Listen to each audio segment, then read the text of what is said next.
Ever green సాంప్రదాయం latest designs క్వాలిటీలో compromise అయ్యే ఛాన్సే లేదు. అంబటి సిల్క్స్ విజయవాడ.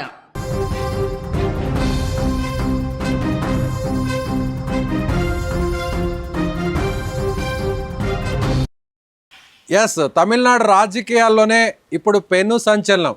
అంటే నాట్ ఓన్లీ ఇన్ తమిళనాడు, భారతదేశంలోనే ఒక పెను సంచలనంగా మారాడు విజయ్.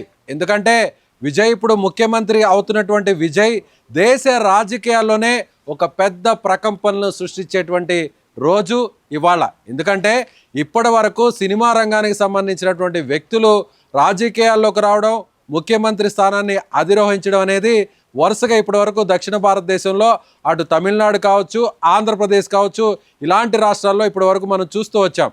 కానీ ఇప్పుడు మాత్రం తమిళనాడులో ఒక పెను సంచలనంగా మారినటువంటి విజయ్ ఇండియా రికార్డు పాలిటిక్స్ హిస్టరీలోనే ఒక బిగ్గెస్ట్ రికార్డుని సాధించాడని చెప్పవచ్చు. సో దానికంటే ముందు సుమన్ టీవీ ఈ విషయాన్ని మొదటి నుంచి చెప్పింది. సో ఏ నేషనల్ మీడియా చెప్పలేదు, ఏ సర్వే సంస్థ చెప్పలేదు, ఏ దినపత్రిక చెప్పలేదు, ఈవెన్ తమిళనాడులో ఉన్నటువంటి అక్కడ లోకల్ మీడియా కానీ సర్వే సంస్థలు కానీ ఏవి కూడా చెప్పనటువంటి పరిస్థితి. మనం మాత్రమే, సుమన్ టీవీ మాత్రమే ఎన్నికలు అయిన రోజు నుంచి, ఎన్నికలు ఇక కాసేపట్లో ముగుస్తాయి అనుకున్నటువంటి సమయం నుంచి సాయంత్రం 4 గంటల నుంచి మనం చెప్పాం, ఎస్ తమిళనాడు రాజకీయాల్లో విజయ్ కీలకంగా మారుతాడు. ఎస్, తమిళనాడు రాజకీయాల్లో విజయ్ సీఎం అవడానికి చాలా స్పష్టమైన అవకాశాలు ఉన్నాయి. ఎస్, జయలలిత లేని లోటు సినిమా రంగానికి రాజకీయ రంగానికి ఉన్నటువంటి ఒక అవినాభావ సంబంధం, ఇవన్నీ కూడా చరిత్రను మనం ఒకసారి పరిశీలన చేస్తూ చరిత్రలో జరిగినటువంటి ఇన్సిడెంట్స్ను రిపీట్ చేస్తూ ప్రస్తుతం అక్కడ ఇచ్చినటువంటి పబ్లిక్ పల్స్ను బట్టి సుమన్ టీవీ ఉన్నది ఉన్నట్టుగా చెప్పింది. సుమన్ టీవీ ఎవరు చెప్పని, ఎవరు ధైర్యం చేయని, ఎవరు సాహసం చేయనటువంటి నిర్ణయాన్ని సుమన్ టీవీ ఆ రోజు నుంచి ఈ రోజు వరకు చెప్పింది. విజయ్ సీఎం కాబోతున్నాడు, విజయ్ తమిళనాడు రాష్ట్ర రాజకీయాల్ని శాసించబోతున్నాడు, విజయ్ కింగ్ మేకర్గా కాబోతున్నాడు అని చెప్పాం. అందుకు తగ్గట్టుగానే సుమన్ టీవీ చెప్పింది చెప్పినట్టుగానే అక్షరం పొల్లుపోకుండా, నెంబర్ మారకుండా ఇవాళ వస్తున్నటువంటి ఫలితాలు మనకి ప్రతిబింబిస్తున్నాయి. ఎస్, ఒకసారి మనం ఎంజీఆర్, ఎన్టీఆర్, జయలలిత రికార్డులను సైతం తుడిచిపెట్టేసే విధంగా ఇప్పుడు తలపతి విజయ్ సీఎం విజయ్గా మారిపోతున్నాడు. విజయ్ ఒక్కసారిగా తమిళనాడు రాజకీయాలను మనం పరిశీలన చేస్తే సినిమా రంగానికి సంబంధించినటువంటి వ్యక్తులే ఇప్పటి వరకు కూడా ముఖ్యమంత్రి పీఠాన్ని అధిరోహరించారు. ఈ సినిమా రంగంలో అక్కడ హీరోలుగా, అక్కడ ఎవరైతే హీరోయిన్లుగా, అగ్ర కథానాయకులుగా, ఎవరైతే రచయితలుగా అక్కడ ఉన్నారో ఆ రంగానికి సంబంధించినటువంటి ఒక అవినాభావ సంబంధం, ఇవన్నీ కూడా చరిత్రను మనం ఒకసారి పరిశీలన చేస్తూ చరిత్రలో జరిగినటువంటి ఇన్సిడెంట్స్ను రిపీట్ చేస్తూ ప్రస్తుతం అక్కడ ఇచ్చినటువంటి పబ్లిక్ పల్స్ను బట్టి సుమన్ టీవీ ఉన్నది ఉన్నట్టుగా చెప్పింది. సుమన్ టీవీ ఎవరు చెప్పని, ఎవరు ధైర్యం చేయని, ఎవరు సాహసం చేయనటువంటి నిర్ణయాన్ని సుమన్ టీవీ ఆ రోజు నుంచి ఈ రోజు వరకు చెప్పింది. విజయ్ సీఎం కాబోతున్నాడు, విజయ్ తమిళనాడు రాష్ట్ర రాజకీయాల్ని శాసించబోతున్నాడు, విజయ్ కింగ్ మేకర్గా కాబోతున్నాడు అని చెప్పాం. అందుకు తగ్గట్టుగానే సుమన్ టీవీ చెప్పింది చెప్పినట్టుగానే అక్షరం పొల్లుపోకుండా, నెంబర్ మారకుండా ఇవాళ వస్తున్నటువంటి ఫలితాలు మనకి ప్రతిబింబిస్తున్నాయి. ఎస్, ఒకసారి మనం ఎంజీఆర్, ఎన్టీఆర్, జయలలిత రికార్డులను సైతం తుడిచిపెట్టేసే విధంగా ఇప్పుడు తలపతి విజయ్ సీఎం విజయ్గా మారిపోతున్నాడు. విజయ్ ఒక్కసారిగా తమిళనాడు రాజకీయాలను మనం పరిశీలన చేస్తే సినిమా రంగానికి సంబంధించినటువంటి వ్యక్తులే ఇప్పటి వరకు కూడా ముఖ్యమంత్రి పీఠాన్ని అధిరోహరించారు. ఈ సినిమా రంగంలో అక్కడ హీరోలుగా, అక్కడ ఎవరైతే హీరోయిన్లుగా, అగ్ర కథానాయకులుగా, ఎవరైతే రచయితలుగా అక్కడ ఉన్నారో ఆ రంగానికి సంబంధించినటువంటి వ్యక్తులే ఇప్పటి వరకు కూడా తమిళనాడు రాజకీయాల్ని గత కొన్ని దశాబ్దాలుగా 1970 నుంచి 2026 వరకు కూడా అనేక దశాబ్దాలుగా శాసిస్తున్నారు. పార్టీకి అధినేతలుగా ఉన్నారు, పార్టీలో కీలక వ్యక్తులుగా ఉన్నారు. అది డిఎంకే అయినా, అది అన్నా డిఎంకే అయినా, అది ఇప్పుడు టీవీకే పార్టీ అయినా సరే. ఎస్, ఒకసారి మనం తమిళనాడు రాజకీయాలను చూసినట్లయితే అప్పుడు ఎంజీఆర్ కరుణానిధిని విభేదించి డిఎంకే పార్టీ ఏర్పాటులో కూడా ఎంజీఆర్ అప్పుడే అగ్రనాయకుడుగా, అప్పుడే నెంబర్ 1 హీరోగా ఉన్నటువంటి ఎంజీఆర్ కూడా డిఎంకే పార్టీ స్థాపనలో, డిఎంకే పార్టీ ప్రచారంలో అప్పట్లో కీలకంగా వ్యవహరించారు. కానీ అప్పుడు ఎంజీఆర్కు ప్రాధాన్యత తగ్గిందనేటువంటి ఉద్దేశంతో ఎంజీఆర్ ఆ పార్టీని వీడి, డిఎంకే పార్టీని వీడి 1972లో అన్నా డిఎంకే అనేటువంటి ఒక పార్టీని ఏర్పాటు చేశారు. డిఎంకేకు వ్యతిరేకంగా ఆ పార్టీ నుంచి బయటకు వచ్చి ఎంజీఆర్ పార్టీని ఏర్పాటు చేశారు. కానీ ఎంజీఆర్ 1972లో పార్టీని ఏర్పాటు చేస్తే ఆయన సీఎం కావడానికి పట్టినటువంటి సమయం 5 సంవత్సరాల సమయం. అంటే 1977లో ఎంజీఆర్ ముఖ్యమంత్రి పీఠాన్ని అధిరోహించాడు. ఆ తరువాత ఎంజీఆర్ రికార్డును బ్రేక్ చేస్తూ దేశంలోనే ఒక సంచలనంగా మారినటువంటి వ్యక్తి మన తెలుగు వ్యక్తి అన్న ఎన్టీఆర్. 1983లో ఆయన సీఎం అయ్యారు. 1982లో ఇదే కాంగ్రెస్ పార్టీ అప్పట్లో అధికారంలో ఉంటే సో తెలుగు వాడికి అవమానం జరుగుతుంది అంటూ ఆయన ఒక పార్టీని ఏర్పాటు చేశారు. అది తెలుగుదేశం పార్టీ. తెలుగుదేశం పార్టీని ఏర్పాటు చేసినటువంటి 6 నెలల సమయంలోనే ఎన్టీఆర్ సీఎంగా రికార్డును సాధించారు. ఆ తరువాత ఇక జయలలిత కూడా అన్నా డిఎంకేలో ఎంజీఆర్ ముఖ్యమంత్రిగా ఉన్నప్పుడు ఆయనకు అత్యంత సన్నిహితురాలుగా మెలిగినటువంటి జయలలిత ఆ పార్టీలో కీలకంగా వ్యవహరిస్తున్నప్పటికీ కూడా అన్నా డిఎంకేలో ఎంజీఆర్ మరణం తర్వాత, ఎంజీఆర్ 1977లో ముఖ్యమంత్రి అయ్యారు పార్టీ పెట్టిన తర్వాత, మళ్ళీ జరిగినటువంటి 1980 ఎన్నికల్లో మళ్ళీ తిరిగి రెండవసారి ఆయన ముఖ్యమంత్రి అయ్యారు. ఆ తర్వాత 1984లో జరిగినటువంటి ఎన్నికల్లో కూడా ఎంజీఆర్ మూడవసారి ముఖ్యమంత్రి అయితే ఆ తర్వాత కొద్ది కాలంకే ఆయన అనారోగ్యంతో మృత్యువాత చనిపోవడంతో ఆ తర్వాత ఆయన స్థానంలోకి ఆయన సతీమణి జానకి రామచంద్రన్ ముఖ్యమంత్రి అయింది. కానీ ఆమెకు ఆ స్థాయిలో జనాకర్షణ లేకపోవడం, ఆమె సినిమా రంగానికి కూడా అంత పెద్దగా ప్రభావం చూపినటువంటి వ్యక్తి కాకపోవడంతో ఎంజీఆర్కి సంబంధించిన అన్నా డిఎంకే పార్టీ తదుపరి ఎన్నికల్లో ఓటమి చెందింది. జయలలితకు అవమానం జరిగింది. ఆ పార్టీ నుంచి ఆమెను బయటకు పంపారు. ఆ తరువాత మళ్ళీ అన్నా డిఎంకే పార్టీ ఓటమి తర్వాత జానకి రామచంద్రన్ పార్టీ బాధ్యతల నుంచి తప్పుకున్న తర్వాత కీలకమైనటువంటి పార్టీ పగ్గాలను జయలలిత అధిరోహించారు. ఆ తర్వాత జరిగినటువంటి ఎన్నికల్లో జయలలిత బంపర్ మెజారిటీతో ముఖ్యమంత్రి అయ్యారు.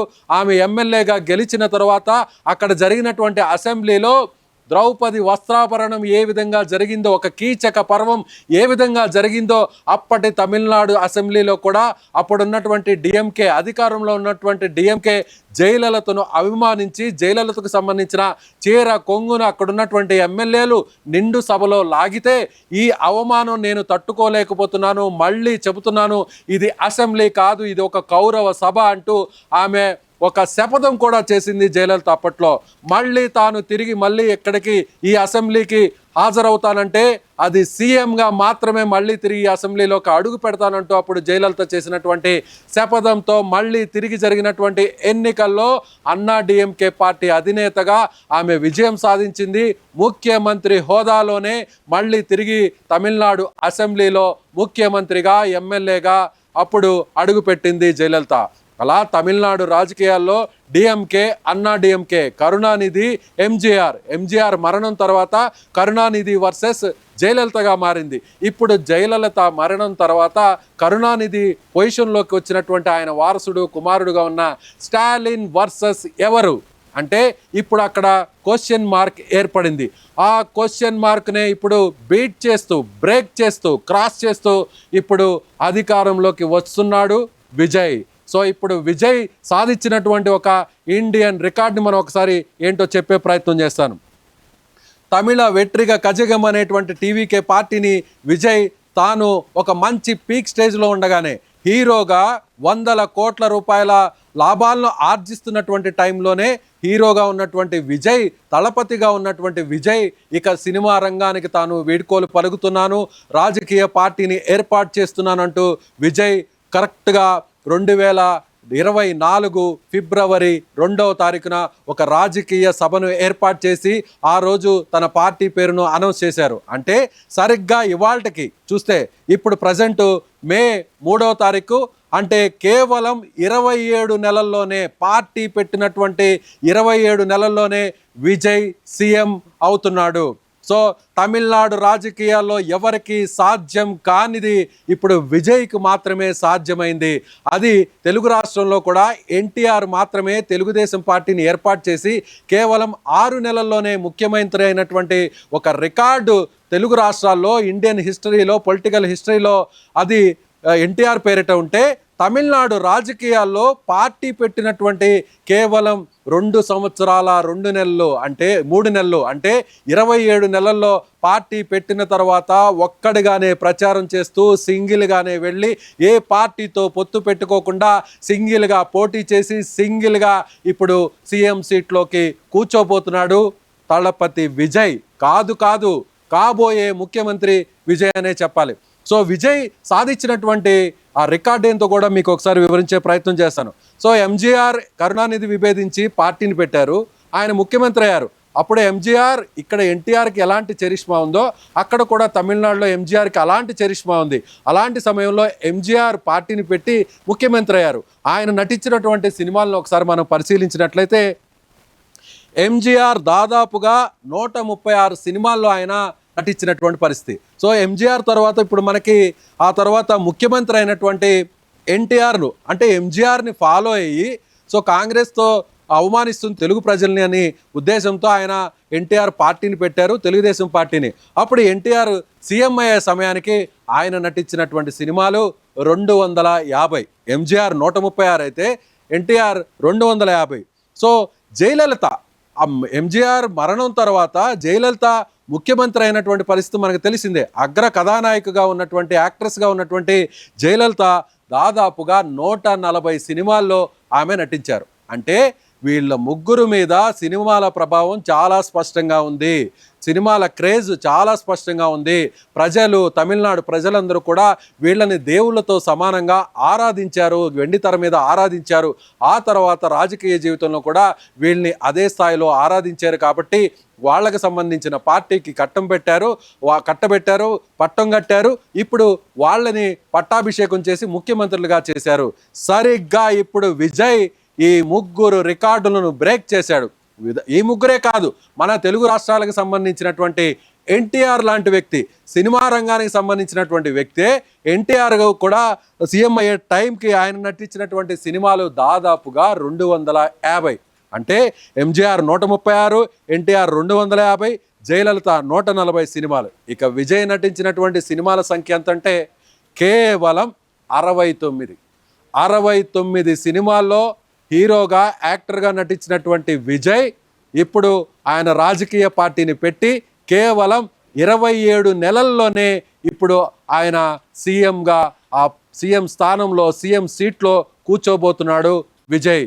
ఇప్పటి వరకు ఉన్నటువంటి భారతదేశ చరిత్రలోనే ఇంత తక్కువ స్థాయిలో, ఇంత తక్కువ కాలంలో సినిమా రంగంలో ఒక పీక్ పొజిషన్లో, ఒక టాప్ పొజిషన్లో ఒక హీరోగా వెలుగొందుతున్నటువంటి వ్యక్తి అతి తక్కువ సినిమాల్లో నటించి ఇప్పుడు ప్రజల మన్ననలు పొందడం, ప్రజల మనసులో ఆయన స్థానాన్ని చూరగొనడం, ప్రజల మెప్పును పొంది ఇప్పుడు భారీ ఆధిక్యతతో, భారీ సీట్లతో సీఎం అవుతున్నటువంటి ఒకే ఒక్క నాయకుడు తలపతి విజయ్, టీవీకే పార్టీ అధినేత విజయ్. సో ఇప్పటి వరకు తమిళనాడులో ఉన్నటువంటి రికార్డులు మొత్తాన్ని తుడిచిపెట్టేశాడు విజయ్. అదేవిధంగా హీరోల మీద ఉన్నటువంటి రికార్డులన్నింటినీ పూర్తిగా బ్రేక్ చేశాడు విజయ్. ఇప్పుడు భారతదేశ చరిత్రలో ఇంత తక్కువ స్థాయిలో ఒక సినిమా హీరోగా నటించి తక్కువ కాలంలో పార్టీని పెట్టి తక్కువ కాలంలోనే పార్టీని అధికారంలోకి తీసుకొచ్చి సింగిల్గా ఎవరి సపోర్ట్ లేకుండా ఉన్నటువంటి 234 స్థానాల్లో 234 స్థానాలకు గాను పోటీ పెట్టి ఇప్పుడు ఎమ్మెల్యేలను గెలిపించుకొని ఒంటి చేత్తో అధికారాన్ని చేజిక్కించుకుంటున్నటువంటి నిజమైన జననాయకుడిగా విజయ్ ఇప్పుడు తమిళనాడు రాజకీయాల్లో చక్రం తిప్పుతున్నాడు. రాబోయేటువంటి కొన్ని దశాబ్దాల పాటు ఇప్పుడు విజయ్ తన మార్కును తమిళనాడు రాజకీయాల మీద, ముఖ్యంగా భారతదేశ రాజకీయ చరిత్రలో ఒక అధ్యాయాన్ని, ఒక పేజీని తన మీద లిఖించుకున్నటువంటి ఒక నాయకుడు, అగ్ర కథానాయకుడు, ఒక స్టార్ హీరో. తమిళనాడులో పూర్తి స్థాయిలో ప్రజల మన్నలను మెప్పొందినటువంటి నేతగా విజయ్ రికార్డు సాధించాడనే చెప్పాలి. తమిళనాడు పాలిటిక్స్ అన్నీ ఒక ఎత్తు, ఇండియాలో ఉన్నటువంటి పాలిటిక్స్ అన్నీ ఒక ఎత్తు. అక్కడ దేశ రాజకీయాలతో, దేశంలో కీలకంగా ఉన్నటువంటి వ్యక్తులతో, ప్రధానమంత్రులతో ఏమాత్రం సంబంధం ఉండనటువంటి ఒకే ఒక్క రాష్ట్రం తమిళనాడు. తమిళనాడులో అక్కడ స్థానికతకే పట్టం కడతారు. తమిళనాడులో అక్కడ ప్రజలు ఒక్కసారి వాళ్ళని హీరో అయినా, సినిమా రంగంలో ఉన్న వ్యక్తులు ఎవరైనా ఆదరిస్తే నిజ జీవితంలో కూడా వాళ్ళు అలాగే చేస్తారు. నిజ జీవితంలో కూడా తమను అలాగే డెవలప్మెంట్, వెల్ఫేర్ ఇలా ప్రతి విషయంలో కూడా మా బాగోగులు చూసుకుంటారని నమ్ముతారు. కాబట్టే ఇప్పుడు మళ్ళీ ఎంజీఆర్, కరుణానిధి, ఎంజీఆర్, ఆ తర్వాత జయలలిత, ఇప్పుడు విజయ్ సినిమా రంగం నుంచి మరొక ముఖ్యమంత్రి అయ్యారు. సినిమా రంగం నుంచి మరొక జననేత మళ్ళీ కొత్తగా తమిళనాడు రాజకీయాల్లో తన చెరగని ముద్రను వేసుకున్నారనే చెప్పాలి. మీరేమనుకుంటున్నారు? విజయ్ మార్క్ పాలిటిక్స్ స్టార్ట్ చేశాడా? విజయ్ సినిమాల్లో ఏ విధంగా తన హీరోయిజాన్ని ఎలివేట్ చేస్తూ జనం వైపు నిలబడుతూ ఉన్నాడో ఇప్పుడు నిజ జీవితంలో కూడా, రాబోయే రోజుల్లో కూడా ముఖ్యమంత్రి అయిన తర్వాత అలాంటి పరిపాలననే అందిస్తాడా? ఎస్, జననాయకన్ సినిమాని అడ్డుకొని ఉండొచ్చు. విజయ్ ఒక రాజకీయ నేపథ్యం కలిగినటువంటి ఒక ఇతివృత్తంతో, ఒక కథాంశంతో, కొన్ని సన్నివేశాలతో విజయ్ ఆ సినిమాని తీసి ఉండొచ్చు. కానీ ఆ సినిమాని రాజకీయ పక్షాలు, కేంద్రంలో ఉన్నటువంటి పెద్దలు అడ్డుకొని ఉండొచ్చు. కానీ ప్రజల మనసులో ఉన్న స్థానాన్ని, ప్రజలు తనకి ఇవ్వాలనుకున్నటువంటి పదవిని ఎవ్వరు ఆపలేరు, ఎవ్వరు అడ్డుకోలేరు, ఎవరు కూడా దరిదాపులోకి రాలేరు అని ఒక రాజకీయ చరిత్రలో, భారతదేశ చరిత్రలో తనకు తానే సాటి అని నిరూపించుకున్నటువంటి వ్యక్తి తలపతి విజయ్ అని చెప్పవచ్చు. సో విజయ్ కెరీర్, విజయ్ సాధించిన ఫేట్స్, ఇప్పుడు విజయ్ సాధించినటువంటి రికార్డ్స్, పాలిటిక్స్లో విజయ్ వేసినటువంటి చెరగని ముద్ర గురించి మీరేమనుకుంటున్నారో ఈ వీడియో చూసిన ప్రతి ఒక్కరు కూడా కామెంట్ చేయండి.